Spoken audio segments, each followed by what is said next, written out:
Hello, and welcome back to another edition of the Medeek Wall plugin. My name is Nathaniel P. Wilkerson, and today I want to introduce something a little different. It's called the Medeek Wall API. So on the web page here, if you go to the Medeek Wall plugin, you'll see here in the table of contents, I've added Medeek Wall API. Go ahead and click on that. It'll take you to the API section here. And then there's a link right here. You just click on this link, and it'll take you straight to the documentation for the Medeek Wall API. Okay, so what is the Medeek Wall API? Well, first of all, what is an API?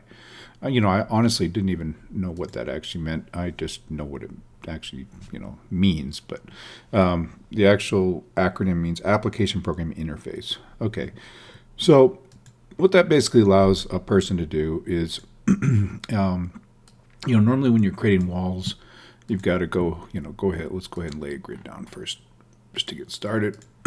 Okay, so yeah, you use the toolbar or you use the menus and you use the interface and you go ahead and you click your points and put up a wall. So that's your typical usage of the wall plugin and how a typical user would use it.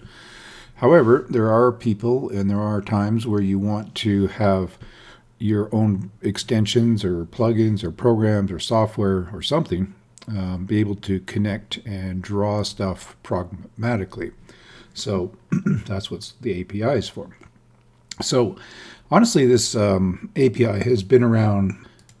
It's been around for a little while. I actually created it a while ago, maybe 2-3 years ago. And I had a couple basic methods in it, just the wall move, regen, and the validate Medeek wall method. So just 3 methods, right? These first are second, third, and fourth method are listed here.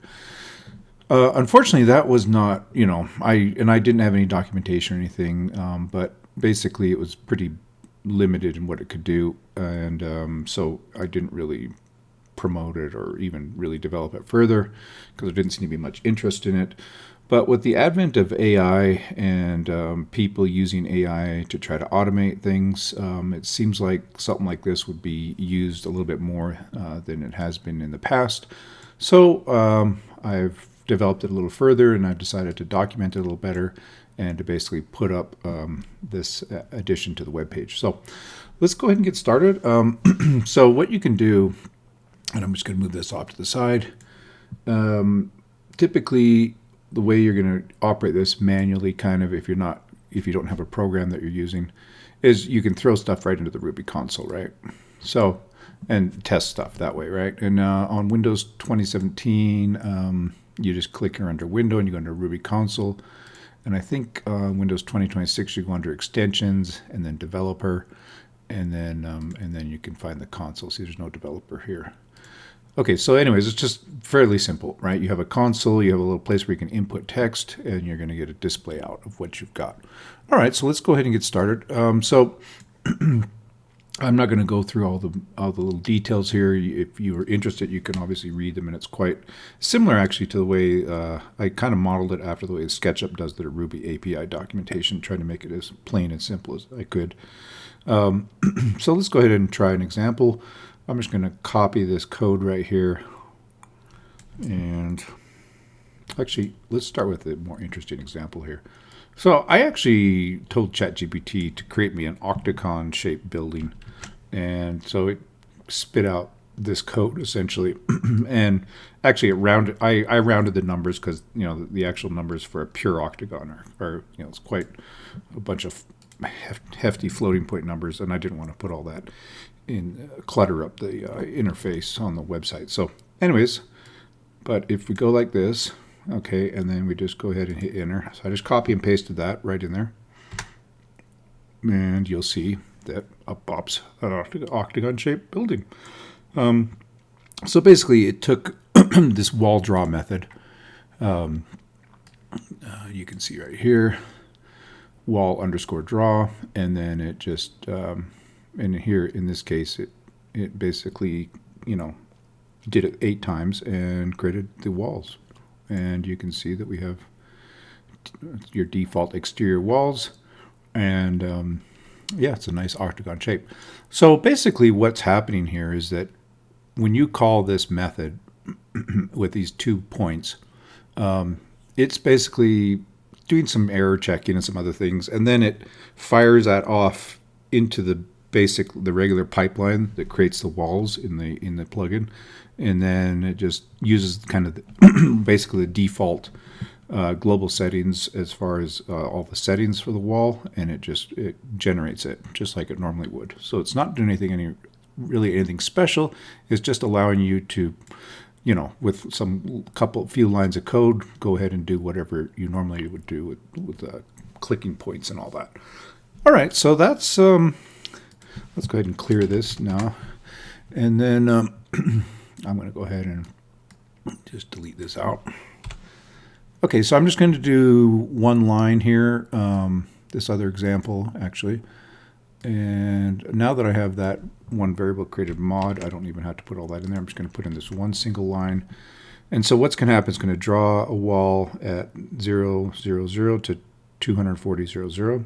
And notice right now the way I have it set up is you can only pass it these 2 optional parameters.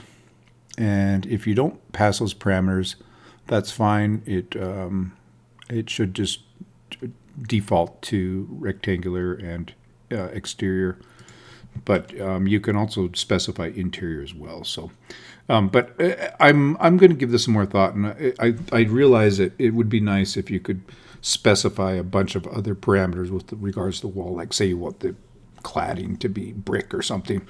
You want to be able to specify that. So anyway, so let's just go ahead and give this one a shot, and up pops your wall.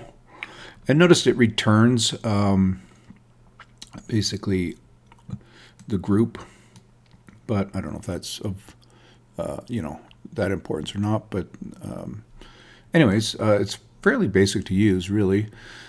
So now let's move down here into the other more interesting methods. So we have read attributes, right? So read attributes, and there's read attribute. So there's plural. I probably should have named these slightly differently because they're going to get confused. I realize that now. Anyways, I might do that. But for now, let's go ahead and use the wall read attributes method here. So you'll see in the documentation, and I'm just basically copying and pasting directly from the website here. I'm just copying this example, dropping it in there. So normally you specify the group that you want to deal with, but if you don't want to specify it, you don't have to. You can just go ahead and just make sure you select the wall group you're interested in. And if you select a bunch of wall groups, it's going to basically just randomly pick one of those wall groups who's selected and try to run with it. So, just select the only wall group you want to deal with, and then go ahead and run the command. Or you can actually specify the name, the instance name within that, pass it that parameter. Or if you know the actual group, you can pass that as well. Anyways, all of that information is outlined here in the documentation. So let's go ahead and we're going to read all the wall attributes for this wall. And you can see that there's a lot of attributes, right? And I really wish that when it outputs this, basically what we've got here is we've got a hash of hashes. So it's a two-dimensional hash, right? So you basically have basic. You'll notice right up here you have basic, and it starts with that. And then this hash is full of basically more parameters, and each one has the key value pair. So you'll notice that all of these keys are in uppercase, and they're fairly descriptive as to what they are. But of course, I can't expect anybody to understand what every one of those is. And so that is why, if we go back to the documentation real quick, you're going to see here over on the left-hand menu, the attribute library indexes. So for wall attributes, we have a library index that I've set up. And this goes ahead and tries to explain what every single one of those parameters are and what they do. Now, I realize that not every one of these descriptions is probably descriptive enough for you, so I will probably need to clarify some of these even further or provide more details so you know exactly what each one of these is doing. Also, just so you're aware, under the hood, I'm storing basically these parameters. It doesn't really matter from API point of view, but they're being stored in kind of different libraries, and I think there's 8 libraries, and so it's just a matter of organization, so I can keep track of things a little easier. But it probably helps you, the user, as well, if you just need to know what are basic, what are advanced, and that sort of thing, what settings are for certain areas, right? So for hold downs, we have these 6 parameters that are specifically for hold downs. All right. So yeah. So if you have any question about what each of these parameters does, you can head into the attribute library index and just figure out. Okay, so this is what this is doing. All right. So that's pretty easy, I think. And I'm going to go back. And so again, all of these are exposed, and you can see them all. Now this is just reading them. So let's go ahead, and I'm going to just read. Actually, I'm gonna create. Actually, well, we've got a wall here, so let's go ahead and read just one parameter. And to do that, we have what's called read attribute, right? So basically, we've got this right here. So I'm going to grab this example right here, and I'm just going to modify it slightly. Okay. I'll pop it in there, and then I'm going to change this. I want to read what the cladding material is. And if you look here, you'll see that it's hard to read all this, but that actually is going to be wall clad matte, right? And just make sure you've selected your wall panel that you're interested in, and then just hit enter. Okay, so we can see that it returned Hardy CM. Whatever that is. Okay. And just so you know, some of these materials have been hard coded in. So these are some of the hard coded ones in materials. But for any of materials that are within your custom material library. So if we go up here, not right there, right here, and we jump into our materials. So any of these materials are what are called custom materials, right? So we've got cedar siding. So I want to use cedar siding. I want to change that to cedar siding. So now I'm going to go back here, and I need to use the set attribute, right? So if I use the wall set attribute, I'm just going to grab this little guy here. And I'm trying not to be too long-winded with all this, but it does kind of get into the weeds. So I'm going to set just the wall clad matte. And then I'm going to set that. And of course, you want to use your string, single quotes or double quotes. It doesn't really matter, I don't think. But so I think it was cedar siding, right? Now, if this is a custom material in the Medeek library, you actually have to pre-append MDK matte in front of it. And that's just because that's how I recognize it. It's a Medeek material. Okay, and that applies to all of them, right? Okay, so I'm going to go ahead and do that. And return true, so it means it worked. Now, you'll notice nothing's changed with the model yet, right? But if I regen this, notice that it did update. Okay, so there is the option with setting, using the set method. There is a flag that you can use to do an automatic regen. So I'm going to do that actually. I'm just going to put it right back to the material that we had. And of course, this one is hard coded in, and it's all caps. So that means it's not a Medeek material. You just pop it in just like that.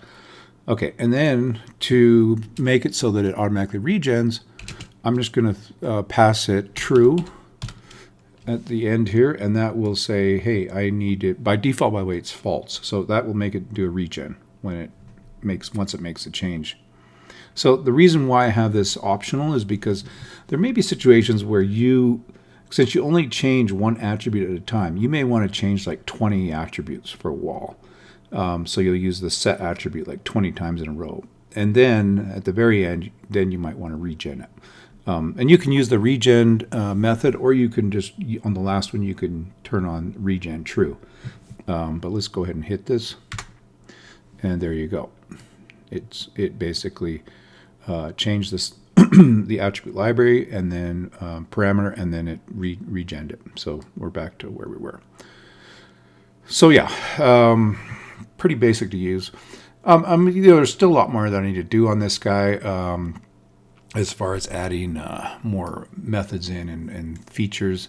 I mean, first of all, I don't even have a way to add windows and doors yet, and so there's much more to do. But at least now we've got, I think, 1, 2, 3, 4, 5, 6, 7 methods that you can use to at least create walls and then modify them as you see fit. Yeah, so if there's anybody that's using this specifically, I would love to get some feedback from you guys. Again, I didn't really do much with this for probably a couple of years, simply because I just thought, well, it was kind of for developers. But like I said, with AI, things are kind of getting more interesting. And specifically, actually, I wanted to turn you guys' attention.